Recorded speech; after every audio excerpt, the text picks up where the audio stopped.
నమస్కారం. భారత గ్రామీణ ఉపాధి రంగంలో విప్లవాత్మక మార్పులు రాబోతున్నాయి.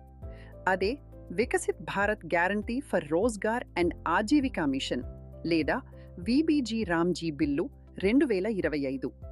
ఈ కొత్త చట్టం 2005 నాటి ఎంజీఎన్ఆర్ఈజీఏ స్థానంలో వస్తుంది. గ్రామీణ జీవనోపాధిని మరింత బలోపేతం చేయడం దీని ముఖ్య ఉద్దేశ్యం. ముఖ్యమైన మార్పు ఏమిటంటే, గ్రామీణ కుటుంబాలకు ఏడాదికి లభించే ఉపాధి హామీ 100 రోజుల నుండి 125 రోజులకు పెరుగుతుంది. వికసిత్ భారత్ ఎట్ 2047 దార్శనికతలో భాగంగా గ్రామీణ మౌలిక సదుపాయాల కల్పన మరియు నైపుణ్యం పెంపొందించడంపై ఇది దృష్టి సారిస్తుంది. దీని నిధుల నమూనా 60 నుండి 40 నిష్పత్తిలో ఉంటుంది. వ్యవసాయ సీజన్లలో అవసరాలకు అనుగుణంగా రాష్ట్రాలకు కొన్ని వెసులుబాట్లను కూడా కల్పిస్తుంది.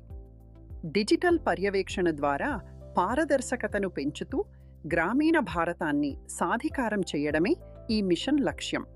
ధన్యవాదాలు.